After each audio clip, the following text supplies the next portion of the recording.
Samantha Walker sat in her cramped apartment in Colorado Springs, staring at the blinking cursor on her screen. Her inbox had just one new message: Air Force pilot program results. Her breath caught as she clicked it open. Then her stomach dropped. "We regret to inform you that you have not been selected." The words blurred. Her jaw clenched. This was her second rejection in 14 months. The first one stung. But this one? It shattered something deeper. Sam had trained for this moment since she was 10. She used to ride her bike to Peterson Air Force Base just to watch the jets take off. While other kids played house or dress up, she memorized fighter jet models, pilot radio calls, and aerial maneuver codes. Her father, a retired Air Force mechanic, would sit beside her with old manuals, quizzing her on aircraft specs. And now, the same Air Force that inspired her had slammed the door twice. She had done everything right. Top of her ROTC class. 4.0 GPA in aerospace engineering. Athletic, determined, clean record. She'd passed the psych evals, physical fitness, written exams, simulator tests, and even beat half the male candidates in mock dogfights. But still, not accepted. The official reason was vague, due to policy and competitive evaluation scores. But she knew what it really meant. A few months ago, she'd overheard two officers during simulator drills whispering about letting too many women in, and how fighters need warriors, not quotas. She'd pretended not to hear, but she never forgot. A knock interrupted her spiraling thoughts. It was Donnie, her roommate and fellow candidate one who'd gotten in. "You okay?" Donnie asked softly. Sam forced a nod. "Yeah, just wasn't meant to be. Again." Donnie hesitated, then offered an awkward hug. "You're better than all of them, Sam. This system's broken." Sam wanted to scream, cry, throw something, but she simply said, "It's fine." The next morning, she got her reassignment orders. Not flight school, not even simulations. Instead, Creech Air Force Base, Nevada. Drone operations. A glorified desk job, watching screens, managing unmanned strikes. No cockpit, no adrenaline. No sky. Her heart sank. When she arrived at Creech A. Month later, the base felt sterile. Concrete, computers, silence. Most days, she sat in a windowless room monitoring drone feeds from half a world away. But she didn't complain. Instead, she woke at 4 a.m. every morning, ran miles through the desert sunrise, and studied fighter jet manuals on her lunch breaks. She found an old simulator in a dusty corner of the base and snuck in practice hours. She saved her salary and used weekends to rent civilian aircraft from a nearby flying club. She flew everything she could: Cessnas, Piper Warriors, even old T-38s. Her body may have been grounded, but her spirit refused to be. She spent nights watching aerial combat videos, practicing joystick grip techniques with a pencil, and reading combat strategy like it was scripture. Her favorite quote hung above her bunk: "Train in silence. Let your success make the noise." She didn't tell anyone what she was doing. Not her superior officers. Not Danny. Not even her father. Because Sam knew if she ever got a chance again, would be in chaos, not order. In war, not a classroom. She had to be ready, not lucky. And then, one night, everything changed. It was a regular shift. Dull. Routine. Until the alarms began to howl. Red lights flashed through the command center. Sam looked up from her screen. 4 unidentified fighter jets had breached Allied airspace near a forward operating base in the Middle East. Not drones. Not recon. Real jets. Armed. Fast. Dangerous. The base's own pilots were either in the air elsewhere or grounded due to mechanical issues. There was no immediate air support. They had minutes, maybe. Less before the jets reached populated zones. Command scrambled. Chaos erupted. Sam stood, pulse racing. As the room turned to panic, that's when she heard it. An officer shouting about an armed F-16, sitting on standby, fully fueled and untouched. Everyone looked at each other. No pilot available. No time for backup. But one person moved. Sam. Her boots hit the floor hard as she sprinted toward the hangar. No plan, no permission, no turning back. Sam's heart pounded as her boots slammed the pavement of the flight line. The night air was sharp and dry, humming with tension. Overhead, the stars blinked like warning lights. She passed two stunned mechanics who barely managed to step out of her way as she bolted for the idle F-16, its cockpit already prepped and ready, just waiting for someone bold or desperate enough to claim it. Lieutenant Walker. A voice barked behind her. Stop, you're not authorized. She didn't stop. Not for a second. Her hands flew over the controls like muscle memory, flipping switches, strapping herself in, straining to hear the intercom chatter over the roar of turbines. Inside the base control tower, chaos swirled. Officers shouted into radios. Some scrambled to identify who had just climbed into the jet. Others screamed to abort the takeoff. But in the seat of that F-16, none of it reached Sam. All she could hear was the sound of destiny knocking and the engines answering. Unidentified pilot in Falcon 1. You are not cleared for launch. The radio screeched. Abort takeoff immediately.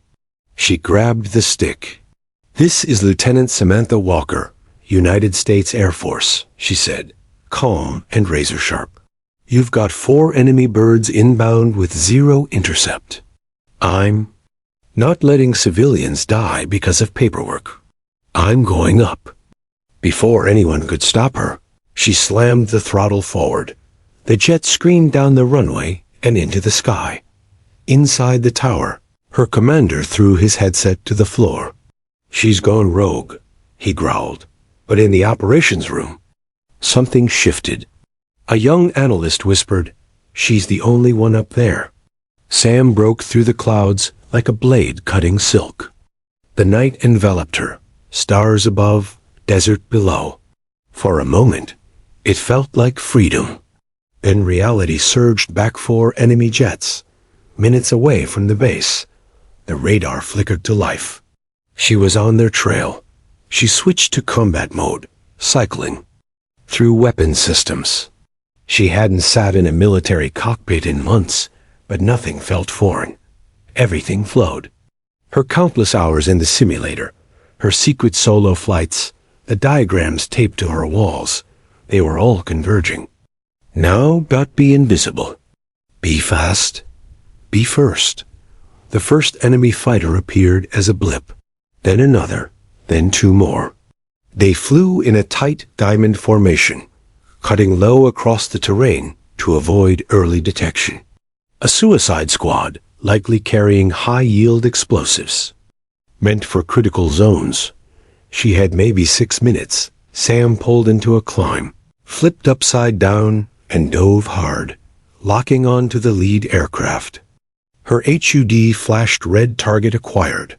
Let's make history, she whispered, and pulled the trigger. A single missile launched with a high-pitched shriek. It flew true. The lead jet burst into a fireball that lit the sky. 1 down. The enemy formation immediately split 3 birds scattering in opposite directions. It was the right tactical move, but Sam had trained for this. She peeled off toward the one breaking north, the most aggressive angle. He dipped low into the canyons, hoping she wouldn't follow. She did. Her jet hugged the ground, wind slamming. Her canopy, alarms warning of altitude. But she stayed focused. Every twist and roll brought her closer. A second pilot tried to outmaneuver her, rolling into a tight bank around a rock wall. Wrong move. Sam rolled with him, kept her lock, and launched her second missile. Impact. The jet exploded in a thunderclap. Debris tumbled into the ravine. Two down. She was breathing hard now, sweat pouring, hands steady but sore. This wasn't just adrenaline. This was war, real, fast, unforgiving. Her radio crackled again. Walker, return immediately. This is a direct order. You've made your point. She clicked it off. No time for orders. Only enemies. The third jet was high above her now, trying to swing around and catch her from behind. Smart trying to draw her into a trap. She looped upward into the clouds, then cut her engine briefly to vanish from radar. The enemy fighter hesitated, just for a second. But that's all she needed. She reignited, rolled into his 6 o'clock, and fired. Boom. 3, gone. 1, remained. Her radar picked up the last jet fleeing eastward, accelerating fast like a runner out of breath. Her fuel warning light blinked red. She had minutes left, maybe less. Logic told her to turn back, but Sam never flew with logic. She flew with fire, and this mission wasn't over yet. Sam's mind was silent. Her focus absolute. The enemy aircraft had broken formation the second she downed their leader. Now 3 remained scattered, defensive, but still lethal. Her instincts took over, not from formal training, but from thousands of hours in simulators, private flights, and sleepless nights spent memorizing every maneuver of the world's top pilots. She pulled her F-16 into a sharp climb, the engine screaming behind her. The second enemy fighter veered left, banking low through the desert canyons. A classic trick to shake a tail. Sam knew better. She dove after him without hesitation. The walls of the canyon rose like teeth. One wrong movement and her jet would smash into rock. But Sam flew tight, chasing the echo of his heat signature. Her HUD flickered, then beeped lock on. Target acquired, she whispered to herself. She fired. The missile streaked forward like lightning, slicing the night. Impact. Shockwave lit the canyon. Debris exploded upward in a cloud of flame and metal. 2 down. She didn't have time to celebrate. Her radar blinked red. The third enemy fighter had looped back, coming directly for her. A head-on pass. Sam yanked the stick and pulled into a vertical climb. Her body pressed back against the seat as gravity fought her ascent. The enemy followed, firing 2 quick bursts that missed by inches. She rolled, dove sideways, then spun out of reach. The enemy pilot was aggressive, confident, but so was she. She used the clouds to vanish, cutting her engines briefly to confuse his lock. Then, looping beneath him, she re-engaged full throttle and climbed fast. She caught him mid-turn. He didn't see her coming. She fired again, clean shot. 3rd kill. 3 jets down. 1 remaining. Her cockpit was now hot. Lights flashed across her dash. Her fuel was dangerously low. Her internal systems were warning of stress on the wings. Her body ached. She hadn't blinked in minutes. She didn't care. The final fighter was running. He turned east, gaining speed, hoping to escape radar range. Sam locked in behind him.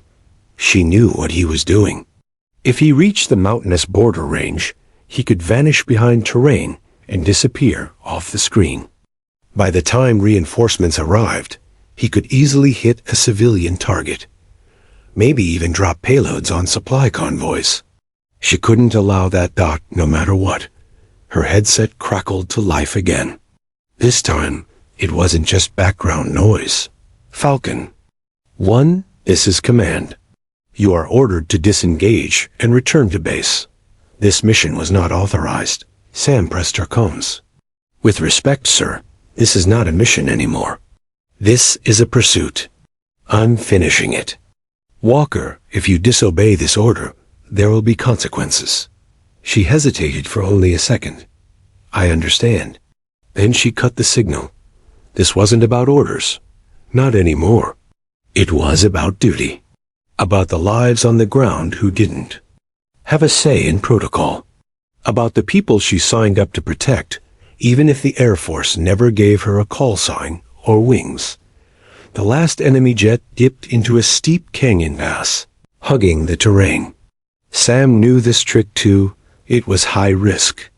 Low visibility. One wrong angle, and you were a fireball. She followed him down. The canyon narrowed. Her altitude warnings blared. She skimmed the rock walls at over 500 knots, the jet vibrating from turbulence. The enemy tried a sudden loop out of the canyon. Sam went with him, rolling over and gunning the throttle. She pulled into position behind his tail. Lock-on signal. Green. Fox 2, she said, and pressed the trigger. The missile launched in 2 seconds. The sky ahead erupted into a fiery ball of smoke and shrapnel. A final explosion that marked the end of the ambush. Sam exhaled. Her lungs burned. Her arms ached, but she'd done it. 4 hostile aircraft neutralized, solo, without orders, without backup.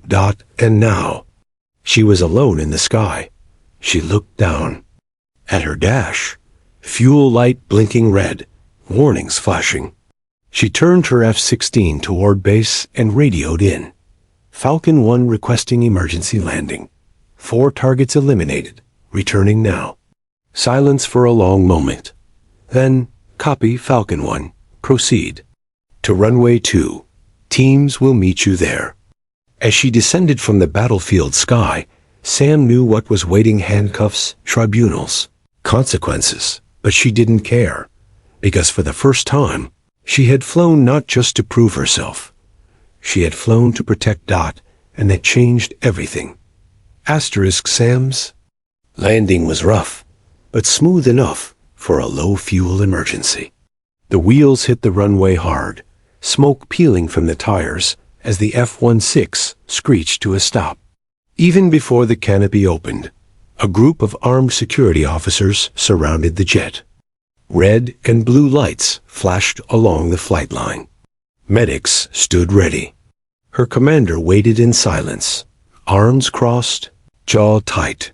She pulled off her helmet, sweat-soaked and exhausted, but her eyes were steady. 2 guards moved in.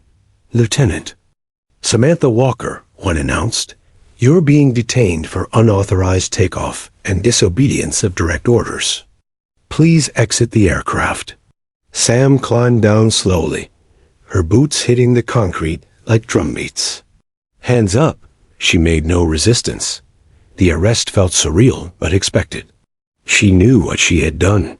She had disobeyed chain of command, hijacked a multi-million-dollar fighter jet, and engaged in combat without permission. And yet, behind the fury in her commander's eyes, she could see something else. Hesitation, doubt, because even as she was cuffed, word was spreading through the base. 4 enemy jets, downed by a single pilot. No support, no warning, no injuries to allied forces. Only one name on the flight report, Samantha Walker.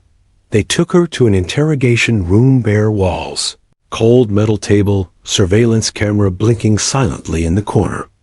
A major entered the room with a clipboard, sat down across from her, and opened with no pleasantries. "Let's get something straight," he said. "You broke nearly every flight protocol we have. You're aware of that?" "Yes, sir," Sam replied. "I'm also aware I eliminated 4 hostile aircraft before they reached a civilian strike zone." He paused, sizing her up. "Why didn't you wait for authorization?" "Because we didn't have time," she said firmly. "There were no pilots available, no backup. I made the call because someone had to. And if you hadn't succeeded, then I'd be dead, sir. But I'd rather die trying to stop an attack than sit behind a screen watching one unfold." He leaned back slowly, tapping his pen against the clipboard. "You were never cleared for combat. Your application was rejected. Twice." "Yes," she said, "and I still trained. Every day. I was ready." Silence hung in the room for a long moment. Then he stood and left without another word. Hours passed.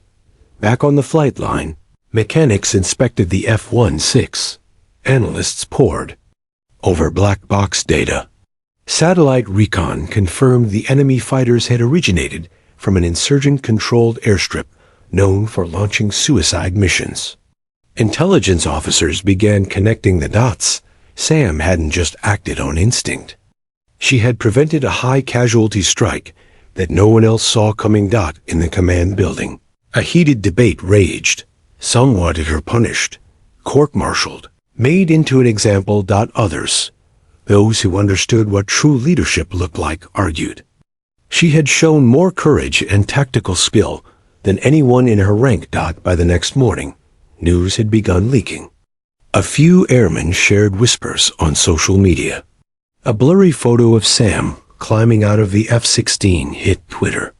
A bold caption beneath it read, "She wasn't authorized. She was necessary." It went viral. Across the country, veterans, pilots, and military families began sharing stories of bravery that broke rules to save lives. Sam's name trended within hours. Journalists called it a scandal. The public called it heroism. Back at base, Sam sat in her holding room, unaware of the storm brewing outside. She replayed the flight in her mind, each target, each turn, each moment she should have been afraid, but wasn't. The door opened again. This time, it wasn't a security officer. It was a general. 4 stars. Crisp uniform. Eyes like steel. He didn't sit. He looked her over, then said simply, "You saved lives." "Yes, sir," she answered, standing at attention. "And you disobeyed orders." "Yes, sir." He nodded once, as if that was enough. "You'll be escorted to Washington within 24 hours. You're not under arrest anymore. You're being debriefed at the Pentagon." Sam blinked, unsure if she heard him correctly. "Sir? You're not in trouble, Lieutenant. You're in history." Then he turned and walked out. And just like that, everything changed. Sam stared at the Pentagon through the tinted window of the transport van. Everything felt surreal: the polished marble, the flags fluttering with military pride, the salute of guards who didn't yet know what to think of her. 1 week ago, she was a drone technician stationed in the Nevada desert. Now, she was being walked past rows of brass into a private briefing room in Washington, D.C. Inside, 5 high-ranking officers stood around a projection screen. Maps, satellite images, and radar logs covered the table. Her name, Walker S., was scrawled across a top-secret report marked classified. Operation Desert Shield Breach. The general who had retrieved her from holding, General Halstead, motioned for her to sit. "Lieutenant Walker," he began, "you may be the only reason this country didn't suffer its worst domestic strike since 9/11. Sam didn't respond. She wasn't used to praise, especially from people who once ignored her file. He gestured toward the screen. "Our latest intel confirms the 4 enemy aircraft were modified with long-range precision payloads. Their intended targets were civilian supply corridors, and in the last one's case, potentially a hospital in transit range." Sam's chest tightened. She knew it had been serious, but this? Another officer, a female colonel with silver hair and kind eyes, added, "We didn't see them coming. If you hadn't taken off when you did, we'd be dealing with body bags." Still, not everyone in the room looked impressed. One admiral leaned forward, clearing his throat. "Walker," he said, "this doesn't erase the fact that you directly violated orders and bypassed the chain of command." Sam straightened. "Sir, I didn't do it to be heroic. I did it because I was the only one left standing between those jets and the people on the ground." Halstead interjected. "And thank God you did?" The admiral scowled, but said nothing further. A few hours later, after another round of questioning and technical debriefs, she was taken to a private lounge. Reporters waited outside the Pentagon fence. Her name was now on every major news network. Some called her a rogue pilot. Others called her a national hero. By midnight, a classified decision had been made. Sam would not be court-martialed. She would not be reprimanded. Instead, she was being awarded a Distinguished Flying Cross for valor in aerial combat against superior forces. And more than that, she was being granted full entry into the elite fighter pilot training program that once rejected her with honors. When Sam returned to the base days later, it was like walking through a different world. No longer the invisible tech. No longer the girl with unacknowledged talent. People nodded, saluted, or simply moved aside with quiet respect. But Sam didn't care for fame. She cared that now, finally, she had the chance she earned long ago. She was scheduled to begin training at Nellis Air Force Base, home of the Air Force Weapons School, America's top gun. But before she could start that chapter, the Air Force invited her to speak at the academy. The auditorium was packed. Cadets, instructors, even visiting pilots from NATO forces. She stepped onto the stage, nervous not from fear, but because she knew her story wasn't just hers anymore.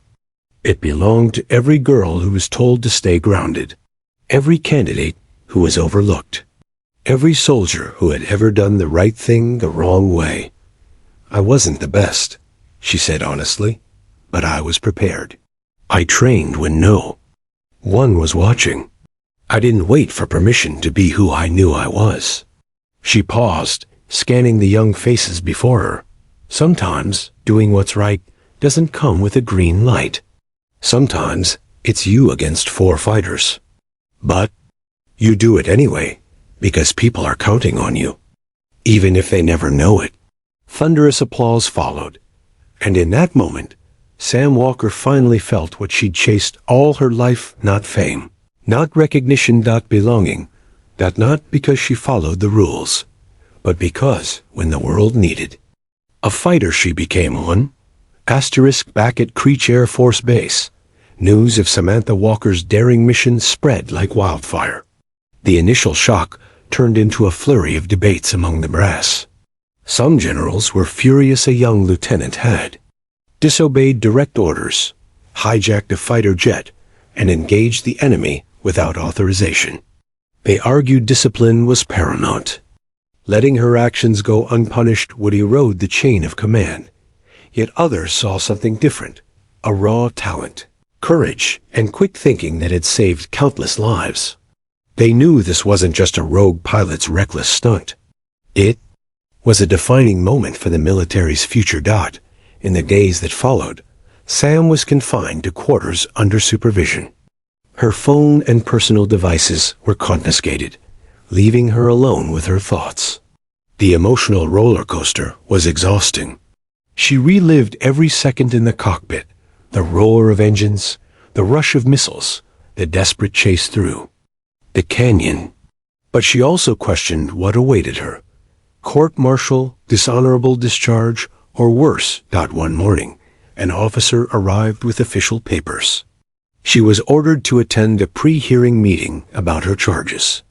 The words "unauthorized flight, disobedience, and endangering national security" echoed ominously. Still, Sam refused to back down. She insisted she acted out of necessity, to protect civilians and military personnel alike. Meanwhile, public support was surging. Social media campaigns flooded with the hashtag Let Sam Fly, millions rallying for her recognition instead of punishment. Former pilots, veterans, and celebrities voiced their backing. A petition demanding her clearance to fly combat missions gathered hundreds of thousands of signatures. Pressure mounted. The Pentagon couldn't ignore it. Behind closed doors, the Air Force's top brass convened. They faced a dilemma: uphold strict discipline and risk public backlash, or embrace Sam's heroism and risk undermining their own protocols. The debate was fierce. Ultimately, The decision was unprecedented. Sam would not face a court-martial. Instead, she would receive the Distinguished Flying Cross, awarded for extraordinary achievement in aerial flight. Additionally, she'd be granted immediate entry into the Air Force's elite fighter pilot program, a position that had eluded her twice before. When the news broke, it ignited a nationwide celebration. Sam's story became a symbol of perseverance against institutional barriers. Interviews followed, and she spoke candidly about the struggles she faced as a woman in a male-dominated field. Her honesty resonated deeply. "You don't have to fit into someone else's mold," she told reporters. "You just have to believe in your own wings." With her clearance official, Sam reported to Nellis Air Force Base for the rigorous training. Ahead, the halls buzzed with anticipation. Veterans who had once dismissed her now watched closely as she excelled. Her determination was unmatched, fueled by the validation she'd earned through sheer will and courage. Training was brutal. Simulators pushed her limits. Instructors drilled tactics and discipline. But Sam thrived under pressure. Every maneuver, every mission simulation was a chance to prove that she belonged. During a final assessment, her flight instructor remarked, "You fly like you were born for this." But Sam knew the truth wasn't just skill, it was heart. Same heart that pushed her to jump in the cockpit alone that fateful night. The same heart that refused to stay grounded when the world told her to sit down. Months later, Sam led her first combat mission as a fully accredited fighter pilot. The mission was high stakes, complex, and dangerous, but Sam was ready. She flew with precision and confidence, her squadron relying on her leadership. Her call sign? Phoenix. A nod to her rise from rejection to redemption. In the skies above, the world watched a new chapter unfold, one where courage, skill, and grit transcended old barriers, where a single woman's daring flight changed not only the course of a battle, but the history of the Air Force itself. And on the ground, young girls looked up, dreaming bigger than ever before, because Samantha Walker proved that sometimes the greatest victories come from breaking the rules you were never meant to follow. Word of Samantha Walker's mission had broken beyond military channels. Social media erupted. Hashtags like #LetHerFly and #Phoenix Rises trended worldwide. Sam's photo circulated with captions, calling her a rogue hero and the pilot who changed history. Stories poured in from veterans, activists, and everyday citizens demanding recognition for her courage and a change in military policy. Anchors debated the controversial nature of her actions. Was she reckless or a pioneer? Across coffee shops, schools, and families, the question sparked fierce conversations about gender, opportunity, and leadership. At Creech Air Force Base, the atmosphere was electric. Younger pilots, once skeptical, openly expressed admiration. Veteran officers begrudgingly acknowledged her skill. Yet the debate remained heated behind closed doors. Meanwhile, government officials felt pressure mounting. Congress held emergency hearings on military protocols, specifically addressing women's roles in combat aviation. Several senators publicly praised Sam's bravery, calling her an example of how the armed forces should evolve. A grassroots movement sprang up. Young women aspiring to fly formed clubs, sharing Sam's story as a beacon of hope. Flight schools across the country reported a surge in female applicants. Recruiters struggled to keep pace with the demand. Meanwhile, the Pentagon released an official statement praising Sam's exceptional valor and announced her promotion to captain, a rare step for someone who had never officially completed traditional pilot training. It was both a reward and a statement. Her actions have forced us to reconsider outdated policies, the statement read. The Air Force is committed to ensuring that skill and courage, not gender, define our pilots. As Sam trained at Nellis, her instructors noticed the shift. Commanders began including discussions about diversity, inclusion, and equal opportunity in their leadership courses. Policy reforms started drafting in quiet offices, but the real change happened beyond the halls of avowals. Sam was invited to speak at schools, conventions, and military academies. She refused to let her story be just about personal triumph. Instead, she focused on inspiring others. To every girl who's been told no, she said in a packed auditorium, "Remember, barriers are made to be broken. If you see a locked door, don't wait for someone to open it. Break it down, fly through it, and keep climbing." Her words echoed in the hearts of thousands. Letters poured into her office from young women around the world, stories of dreams deferred, struggles faced, and newfound hope sparked by Sam's journey. Her call sign, Phoenix, became a symbol. Tattoos of a rising bird appeared on pilots and supporters alike. Murals honoring her sprang up near military bases and public squares. Even Hollywood took notice, optioning her story for a feature film. But Sam remained humble. Her focus was the future, not fame. One evening, as she looked out over the Nevada desert from her quarters, Sam reflected on her path. From rejection letters to battlefield victories, from isolation to the center of a revolution, she had become more than a pilot. She was a catalyst. The sky no longer felt like a barrier. It was home. And as new generations prepared to follow her into the cockpit, Sam knew one thing for certain. The fight wasn't over. But this time, it was no longer just hers. It was theirs. Together. The Air Force never looked the same after Samantha Walker. Her defiant flight shattered more than just enemy jets. It shattered old ideas about who could wear the wings. Months after her historic mission, Sam stood on the tarmac at Nellis Air Force Base, surrounded by cadets and commanders. The skies above buzzed with training jets, but all eyes were on her. Today was different. Today, she was no longer just a pilot.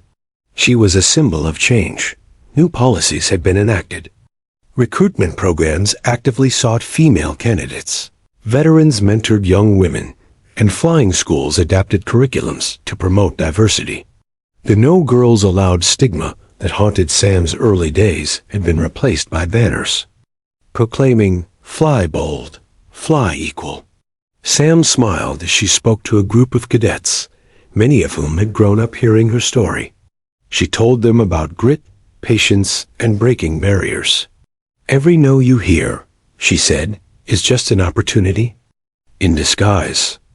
Don't accept limits others put on you." Her message resonated deeper than she ever imagined. She received letters from all over the country, teens who had taken up flight lessons, veterans returning to aviation, and parents who finally believed their daughters could soar. One letter from a small-town girl in Kansas stood out. "Because of you, I finally asked my dad to take me to flying lessons. You made me believe." That was the real victory. Back at the base, Sam continued rigorous training, now as a decorated captain.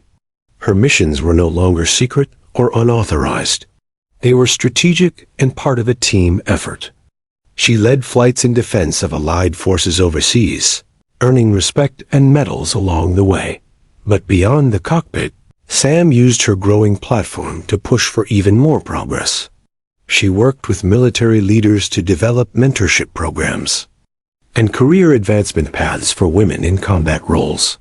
She spoke at international defense conferences, advocating for equal opportunities worldwide. The Pentagon eventually created a new initiative called Wings of Change, honoring Sam and other trailblazers who redefined military aviation. Statues and portraits of Sam were commissioned, inspiring countless others. One evening, Sam stood beneath the stars, the desert wind cool against her face. She thought back to that moment 2 years ago when she was told no. When she was told she didn't belong. Now she was surrounded by pilots of every background, gender, and dream ready to take flight. She thought of the 4 enemy jets she took down, and the countless lives saved because she refused to accept rejection.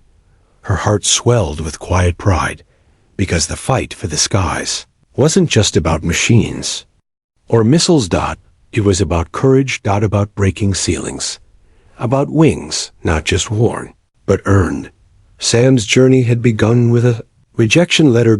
It had ended with her flying higher than she ever dreamed. And for every young girl who looked to the horizon, she left one final message.